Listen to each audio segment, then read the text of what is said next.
Welcome back to Never Enough Novels. Since we've reached the end of another month, it is time to share short and sweet book reviews of every single book that I read in May. I got through 11 books last month, so I have a lot of reviews to share today. Some great and some terrible, so I'm excited to dive into it. As always, make sure you hit like on this video or subscribe on YouTube, or if you're listening on my podcast, follow along to get all of my latest episodes. I'm also going to put the links to all of these books down below in the description, so if you see any that you're interested in that I also rated highly, you can grab them from Amazon or Target and help support this channel at no extra cost to you. I truly appreciate all the support from you guys. I have so much fun doing these videos, and I can't wait to talk about these books with you. Since I have so many books to get through, let's dive right in. I'm going to share my quick review, my star rating, and I'm also going to share the rating from Goodreads. I thought that would be a fun little addition so you guys can see what everyone else in the world thinks about this book compared to what I think. The first book that I finished in May is called Passion Project by London Sparrows. This was a book of the month choice, and I didn't really know much about it before I picked it, but I was admittedly drawn into the colorful cover. I gave this one 3.5 stars, and the rating on Goodreads was 3.87. So I was pretty spot on with my rating. It's a contemporary romance book set in New York City, so our main characters are Bennett and Henry. And Bennett is kind of struggling and floundering in New York City. She thought she would be living a much different life than what she is, and she has this sort of disastrous first date with Henry, and she later sees him again and they kind of reconnect, and she explains to him that she's just struggling to find anything that she's passionate about right now. So Henry, being the good guy that he is, offers to meet up with her every Saturday during the summer to try out all these different things and see if he can help find something that will spark her passion again, just as friends. So they set off on multiple different adventures, and that was probably the most fun part of this book, was just reading about all the different things that they tried out in New York City. But overall, it just fell a little bit flat. Like, I enjoyed it. It just wasn't nearly as good as some other romances that I've read, and I didn't connect to the characters or was like rooting for them like crazy like I have with other romances. So it's worth it for the cover, but ultimately it didn't stand up to some other amazing romance books that I've read this year. Another romance that I read early in the month is called Battle of the Bookstores by Ali Brady. And this was a really unique read for me because I was part of a traveling ARC team. So ARC stands for Advanced Review Copy or Advanced Reader Copy. I'm actually not sure which one is the official title. But I was part of a team of people that sent the same book from one place to another. So I think I was like fifth in line. So by the time I received the book, there were a couple other people that had made notes in it or highlighted things, and we could all talk about what we loved or didn't like from this book. So it was a really cool experience from that perspective, just to read along and see notes and thoughts from a few other bookstagrammers. And overall, I gave this book 4 stars, and the current rating on Goodreads is 4.35, so a little bit higher than my rating. So I've read a lot of, or actually every single one of Ali Brady's books before this one, and they typically dealt more in like the women's fiction genre versus strictly romance. So their books always focused on like 1 or 2 main female characters and either their relationship with each other or how they grew with other people in their life. And then there was also romance, but it was more of like a side subject that was going on. And this book, Battle of the Bookstores, is more strictly in the romance category. And I knew that going in, so I was excited to see how, like, what their take on this genre that was purely focused on the romance would be. And ultimately, it was good. I liked it a lot. I just think I liked their other books better because I felt like their female characters were more well-rounded, had a better journey and like character arc throughout those books versus this one. So I think if I hadn't read their other books, I might have had like a more favorable opinion of this one. But I highly recommend checking out their other books instead over Battle of the Bookstores. But just to give you a quick summary, this is a really fun book for readers because it features 2 main characters who each own their own bookstore. So one of them is Josie, and she owns more of like a literary fiction type bookstore. And the other character is Ryan, who owns a romance bookstore. And they discover that someone bought their 2 bookstores and has decided to just keep one of them open. So they're basically battling against each other to prove that their bookstore is the better one and that is the one that should survive. So they obviously have very different opinions about the world of books since they focus on 2 very different types of genres. But over time, like I think they're really close to each other physically, so they interact a lot and get to see each other a lot and start to change their opinions about each other. And then there's also this side plot where each of them has been talking to this person online anonymously, and they've developed like a kind of a deep relationship with this person online. And this has definitely You've Got Mail vibes because there's a lot of similarities to what happens in that movie. And I did like those aspects specifically because that is just one of my all-time favorite movies, and it was fun to see the different nods to that movie throughout the book. So overall, again, it was a very cute romance. It just wasn't as good as their other books because those were all 5-star reads for me. My first fantasy of May was called The Night and the Moth by Rachel Gillig. And this is the author of the One Dark Window and Two Twisted Crowns fantasy duology, which I absolutely loved. So those were easy 5-star ratings for me, and I cannot recommend that duology highly enough. So I had high expectations going into this one, but this is a bit different from those other books. It's a gothic fantasy, and it's very slow.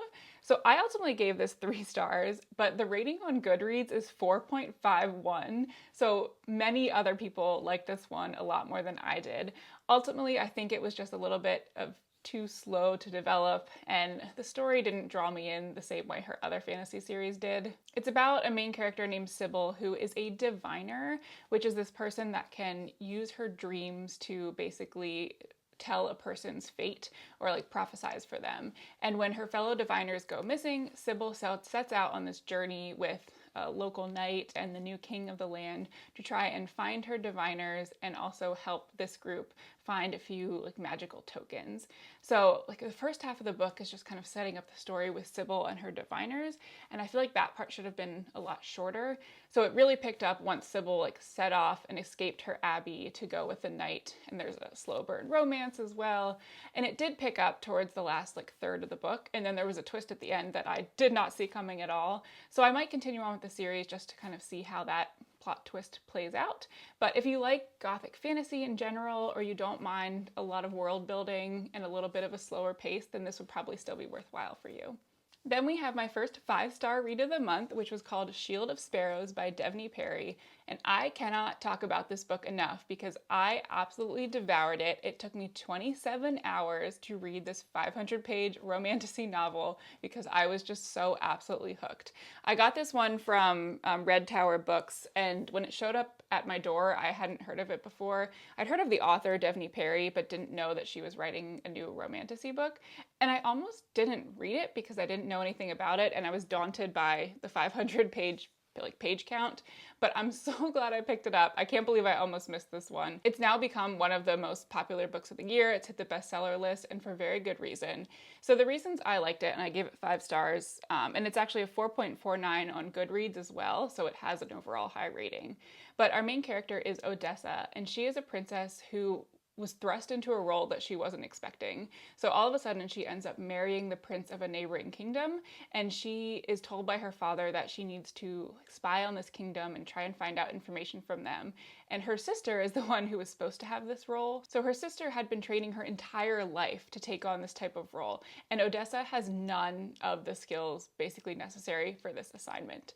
So all of a sudden she finds herself in this foreign land with a prince who barely talks to her, and a man named the Guardian, who is like the prince's best friend and a well-known legend throughout their land, who just keeps like pestering her and annoying her and basically is her keeper while she's over there. But as she finds out more about these people, she discovers that these horrible beasts are roaming the land and preying on people, and ultimately finds out that some of them have been infected with a type of poison that makes them even more ruthless and deadly than normal. And she starts to understand that what her father asked of her and her father's intentions might not be exactly pure. So she's sort of torn between her alliance to her father versus the new relationships with the people that she's forming in this new land. I loved that she's not our typical fantasy heroine because she's terrible at everything that she tries. Like, she's awful at training, at sword fighting, has no stamina, and cannot spy for the life of her. Like, everyone knows exactly what she's up to. And it was just so refreshing to read about a character that doesn't have all the typical traits that we expect from a fantasy heroine. So I loved getting to know her, seeing her struggle, but ultimately find some confidence within her.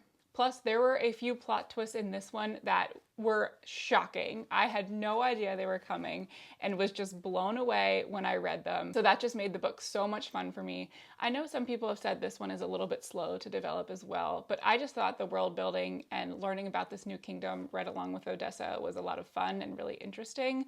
Plus, the entire plot where they're facing down these like monsters and these beasts was just different from other fantasy books that I read. So again, 5 stars. You need to read this. Out of all the books on my list, this is the one that I'm going to recommend the absolute most. Next up is a book that is definitely not going to appeal to as many people. This one is called Dark Force Rising by Timothy Zahn, and I gave this one 5 stars as well, but Goodreads only has it at 4.19. So this is a Star Wars novel. Timothy Zahn is known for his trilogy that he wrote that basically takes place right after the first 3 movies. So that would be episodes 4, 5, and 6. So we have all of the main characters from those movies like Luke and Leia and Han and Chewie that show up in this trilogy. And Dark Force Rising is the second book in the trilogy. And the reason I like this one so much was that we got a little bit more into the villain of the series. So Admiral Thrawn is kind of the new rising dark force within the world of Star Wars. And in book 2, we really get to dig into his character and see what makes him such a threat to this new republic that is being built. So there was a lot of action, a lot of tension, a lot of new worlds that we're exploring. This is just a really fun trilogy if you're a Star Wars fan, so I definitely recommend giving it a try if you like the movies. But if you have no interest in Star Wars or haven't seen the movies, then you can definitely skip this one. My first thriller of the month was actually also my lowest rated book this month. It was called The French Honeymoon by Anne-Sophie Jonot. I gave this one 2.5 stars, and the Goodreads rating was only 3.26, so we were fairly aligned there. I was drawn in by the cover and the concept because it's a thriller that takes place in Paris, which I thought would be really interesting. It's basically about 2 different women. One shows up in Paris claiming to be on her honeymoon, but she's paying for her hotel in cash and her husband is nowhere to be found. And meanwhile, another woman is also in Paris on her honeymoon, and she has the exact opposite experience. A very loving husband who's devoted to her. They're staying in like the nicest hotel and exploring Paris and doing all of the quintessential touristy things. So we kind of see both of the perspectives of these 2 women. As the story evolves, we hear more about the lead up to how these women both ended up in Paris, what their connection is between each other. I had high hopes for this one due to the setting mostly, but it just fell really flat. There were a couple like twists throughout the novel that were supposed to take you completely by surprise and be shocking revelations, but they were really easy to predict. And I am normally not someone who sees those things coming, but I knew exactly what was going to happen in every situation.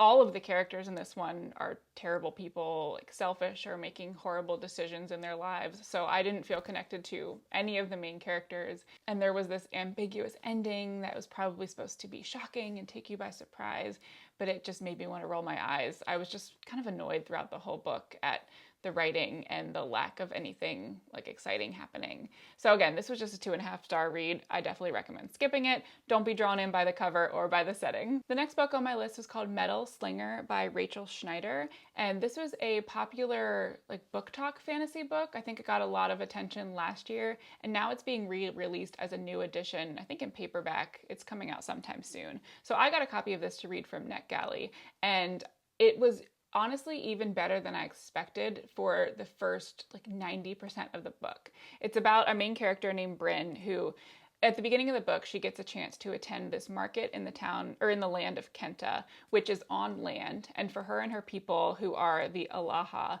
they're basically living in this grove of trees where they've created all these treetop houses and things, but they are not allowed to return to the main land with all the other kingdoms, except for once a year when they trade at this annual market. While she's there, she has this interaction with like a really intense, dark-haired guy, and it sets off a chain of events that ultimately leads to this huge disaster that causes all of these problems and implications between the Alaha and the rest of the people on land, possibly threatening this like tentative truce that has been built. So now Bryn is back in Alaha, kind of dealing with the consequences of some of her actions.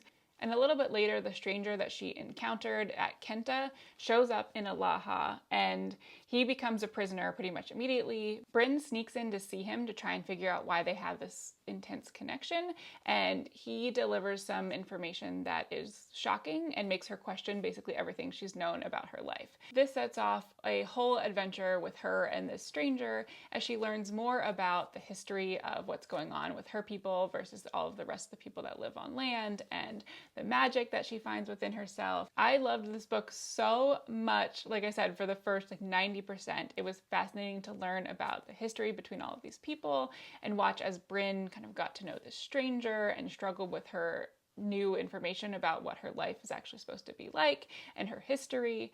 And the magic is really interesting. And then there was a twist at the end that pissed me off. It basically negated everything else that we had read in this book. And I had heard before that the reason people love this book so much was because the plot twist they never saw coming was unlike anything they've ever read. But it was so poorly done and didn't make any sense that it ruined the book for me. I'm not going to keep reading the series because I'm so angry at the author. She clearly just wanted to have a shocking plot twist and she wanted people to talk about this, but she didn't build up to it in any way, and it didn't make any sense with what we had read previously in the story.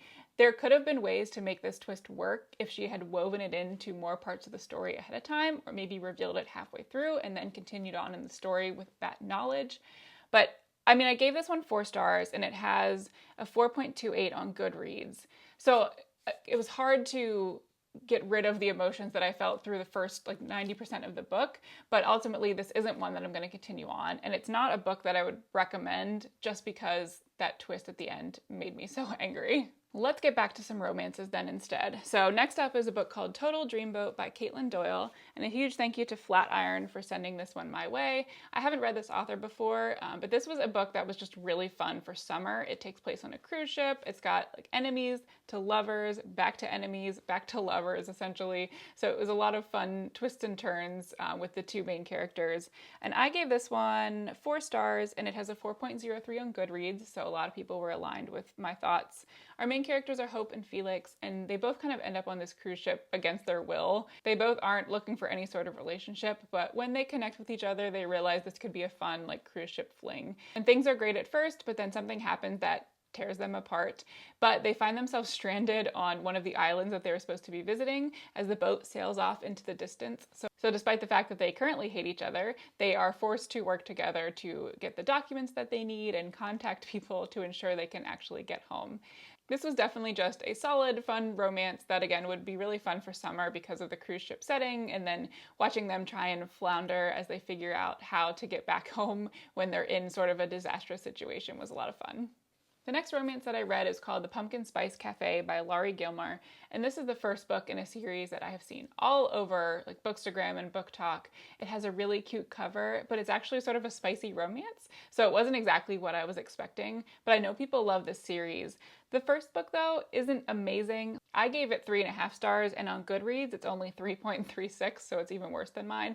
But the ratings do get better as the series continues on, so I figured I would dive in, see what happens, and then I'm definitely going to continue on with the rest of the books in the series because they do seem to get better. There wasn't anything terrible about this book, it just wasn't as well written as I might have hoped. So it features our main character, who is Jeannie, and she's basically given the chance to run her beloved aunt's cafe, which is the Pumpkin Spice Cafe. And while she's there, she's just kind of hoping for a fresh start in this new small town. She almost immediately meets Logan, who is a local farmer who basically startles her one night at the cafe, and there's an Insta attraction between these two, and she also has this issue where someone keeps sabotaging the cafe and she's not sure why, so there's a little bit of mystery there with trying to figure out who's the culprit. And it's a very typical small town romance. I got a little annoyed with the Insta love factor because that's not my favorite trope, but like I said, I want to keep going with the series because I've heard it gets a lot better, so I will report back once I finish book 2. My last romance this month I just finished. It's called Till Summer Do Us Part by Meghan Quinn. And a huge thank you to Read Bloom Books and Meghan for sending this one to me. I absolutely love the cover of this one. And she also sent me the Barnes & Noble exclusive edition, which is beautiful and has these really neat sprayed edges. I love the dark blue color and how it kind of stands out from other romance books that I've seen. But you can't go wrong with either version. I'll put the links to both of them down below in case you want one versus the other. But this was a really fun romance. It's very typical Meghan Quinn. So she is known for her laugh out loud and spicy rom-coms, and this definitely delivered on every count. There were moments that I was just cracking up at the antics of like the male main character and this marriage counselor that they interact with. So it was a lot of fun to read, and it takes place mostly at a summer camp. So I think this would be a really fun read if you're on vacation. So there's a lot of things to love about this one. I ultimately gave it 4 stars, but on Goodreads it has a 4.73 rating, so you can tell that other people absolutely adored this as well. The concept is undeniably a little crazy, but it just works. So our main character is Scotty, who has just started a new job, and she makes up the story that she's married to try and fit in with the rest of her coworkers who are all like happily married. But she says that her and her husband are going through some problems. So her boss offers up her husband, who is a marriage counselor, and Scotty now has to find a guy to pose as her husband, hoping to just get this over with and get back to work. Scotty's best friend comes through because his brother Wilder is available and loves improv, so Wilder jumps at the chance to like test out his skills. But he gets a little overboard and ends up signing him and Scotty up for this marriage camp that's supposed to bring couples closer together with this counselor that they met with.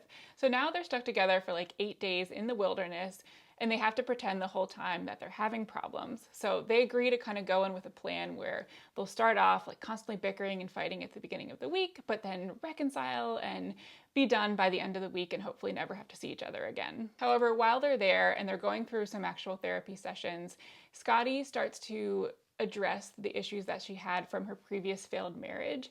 And Wilder sees this and kind of supports her and tells her it might be helpful if you go through this week addressing those problems from your previous marriage. Scotty was in a very loveless marriage where her husband didn't pay any attention to her, didn't value her. So she has a lot of scars from the feelings of loneliness and not being enough. And Wilder is just the perfect guy for her because he showers her with attention and compliments and is completely genuine and basically helps her through all of these issues that she had alongside the counseling that they do together. So again, as they spend more time together, they start to actually fall for each other. So there's definitely plenty of spicy scenes in this one, as well as sweet moments between these two. It is another hit from Meghan Quinn, and I think it would make a really fun vacation read this year. And my last book on my list of May reviews is called Don't Let Him In by Lisa Jewell.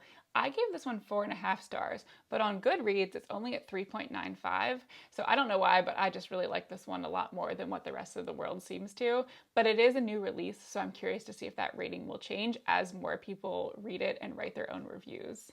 This book is about a man named Nick Radcliffe who kind of worms his way into the life of Nina, who is recently widowed, and her older daughter, Ash. So Ash can tell that there's something off about this guy, but her mother seems to be kind of head over heels for him. So she starts to do a little bit of digging on the sly to try and figure out what his deal is. Meanwhile, in another town, there's another character named Martha who is very happily married to a man named Alistair, but she has noticed that his work trips seem to be ramping up and he'll be gone for days at a time and doesn't respond to any of her calls or texts. But when she confronts him about it, he always has some excuse about why he can't respond or why he's gone for so long.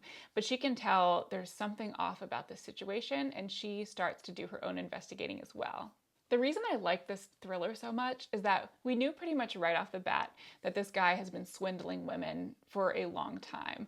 We already know that there's something off about him and that he's clearly posing as multiple different people for some reason. But the way the book kept me enthralled was that we just learned more about his past and what he's been doing over time. So it was a lot of fun to try and piece together all the different parts of his life and what he was doing now versus in the past, and just how shady he actually was. Overall, this was just a really well-written thriller and had plenty of unique aspects to set it apart from other books in this genre. The ending was very satisfying, and I was engaged the whole way through, so I would highly recommend this one. That wraps up all of my short and sweet reviews from May. Let me know in the comments if you're watching on YouTube, if you've read any of these books as well, or if any sound particularly interesting to you. I hope you found some new books to check out, and make sure you're subscribed or you're following along on my podcast so you can get all of my latest book recommendations.